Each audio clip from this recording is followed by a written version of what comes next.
Complete Fairy Tales by the Brothers Grimm. Today, I will be reading to you my all-time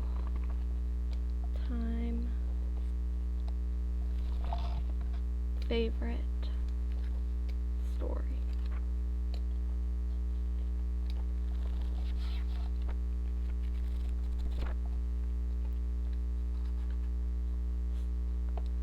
Snow White and Rose Red. There was once a poor widow who lived in a lonely cottage. In front of the cottage was a garden wherein stood 2 rose trees, one of which bore white and the other red roses. She had 2 children who were like the 2 rose trees, and one was called Snow White and the other Rose Red. They were as good and happy, as busy and cheerful as ever 2 children in the world were. Only Snow White was more quiet and gentle than Rose Red. Rose Red liked better to run about in the meadows and fields, seeking flowers and catching butterflies. But Snow White sat at home with her mother and helped her with the housework, or read to her when there was nothing to do. The 2 children were so fond of each other that they always held each other by the hand when they went out together. And when Snow White said, "We will not leave each other," Rose Red answered, "Never so long as we live." And their mother would add, "What one has she must share with the other." They often ran about the forest alone and gathered red berries, and no beast did them any harm, but came close to them trustfully. The little hare would eat a cabbage leaf out of their hands, the deer grazed by their side, the stag leapt merrily by them, and the birds sat still upon the boughs, and sang whatever they knew. No trouble found them. If they had stayed too late in the forest and night came, they laid themselves down near one another upon the moss, and slept until morning came. And their mother knew this and had no distress on their account. Once when they had spent the night in the woods and the dawn had awakened them, they saw a beautiful child in a shining white dress sitting near their bed. He got up and looked quite kindly at them, but said nothing and went away into the forest. And when they looked around, they found that they had been sleeping quite close to a pit, and would certainly have fallen into it in the darkness if they had gone only a few paces further.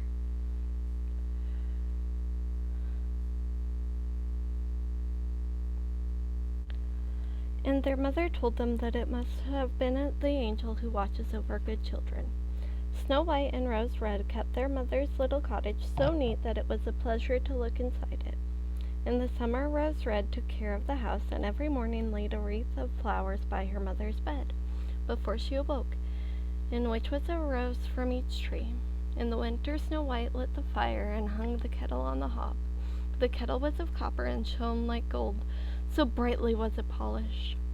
In the evening, when the snowflakes fell, the mother said, "Go, Snow White, and bolt the door." And then they sat round the hearth, and the mother took her spectacles and read aloud out of a large book. And the 2 girls listened as they sat and span. And close by them lay a lamb upon the floor, and behind them upon a perch sat a white dove with its head hidden beneath its wings. One evening, as they were thus sitting comfortably together, someone knocked at the door as if he wished to be let in.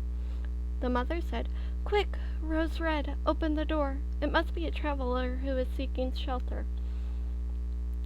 Rosewood went and pushed back the bolt, thinking that it was a poor man, but it was not. It was a bear that stretched his broad black head within the door. Rose Red screamed and sprang back. The lamb bleated, the dove fluttered, and Snow White hid herself behind her mother's bed. But the bear began to speak and said, "Do not be afraid. I will do you no harm. I am half frozen and only want to warm myself a little beside you." "Poor bear," said the mother, "lie down by the fire. Only take care that you do not burn your coat." Then she cried, "Snow White, Rose Red, come out. The bear will do you no harm. He means well." So they both came out, and the lamb and dove came nearer.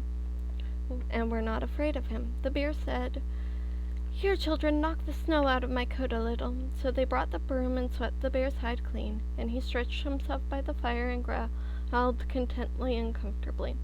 It was not long before they grew quite at home and played with their clumsy guest. They tugged his hair with their hands, put their feet upon his back, and rolled him about. Or they took a hazel switch and beat him, and when he growled they laughed, but the bear took it all in good fun. Only when they were too rough he called out, "Children, children, let me live! Snowy white, rosy red, will you beat your lover dead?" When it was bedtime and the others went to bed, the mother said to the bear, "You can lie there by the hearth, and then you will be safe from the cold and the bad weather." As soon as day dawned, the two children let him out, and he trotted across the snow into the forest. From then on, the bear came every evening at the same time, laid himself down by the hearth, and let the children amuse themselves with him as much as they liked, and they got so used to him that the doors were never fastened until their black friend had arrived.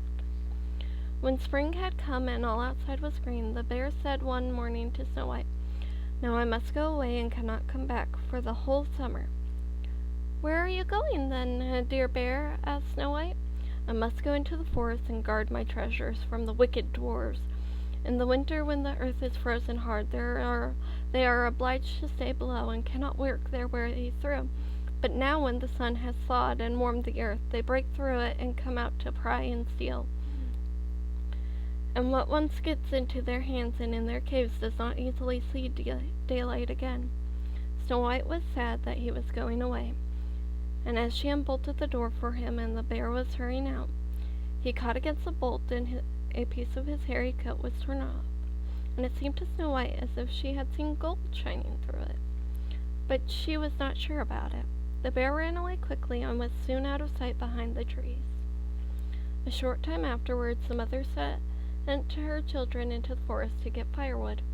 There they found a big tree which lay felled on the ground, and close by the trunk something was jumping backwards and forwards in the grass, but they could not make out what it was.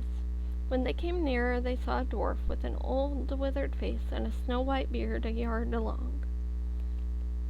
The end of the beard was caught in a crevice of the tree, and the little fellow was jumping backwards and forwards like a dog tied to a rope, and did not know what to do. He glared at the girls with his fiery red eyes and cried, "Why do you stand there? Can you not come here and help me?" "What are you doing there, little man?" asked Rose Red. "You stupid prying goose," answered the dwarf.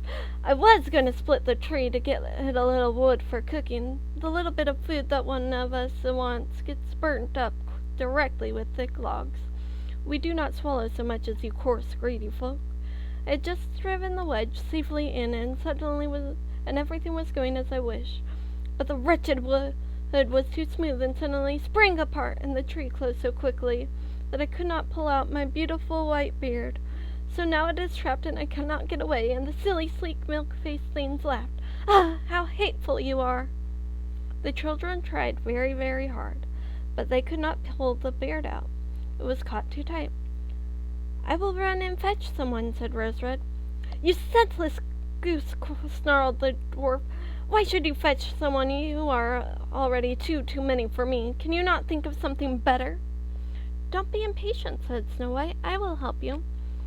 And she pulled out her scissors out of her pocket and cut off the end of the beard. As soon as the dwarf felt himself free, he laid hold of a bag which lay among the roots of the tree, which was full of gold, and lifted it up, grumbling to himself, "Rude people, to cut off a piece of my fine beard! Bad luck to you!" And then he swung the bag upon his back, and went off without even once looking at the children. Some time after that, Snow White and Rose Red went to catch a dish of fish, and as they came near the brook, they saw something like a large grasshopper jumping towards the water, as if it were going to leap in. They ran to it and found it was the dwarf.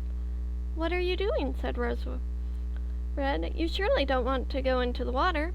"I am not such a fool," cried the dwarf. "Don't you see that the cursed fish wants to pull me in?" The little man had been sitting there fishing, and unluckily the wind had twisted his beard with the fishing line. Just then a big fish bit, and the feeble creature had not the strength to pull it out. The fish kept the upper hand and pulled the dwarf towards him.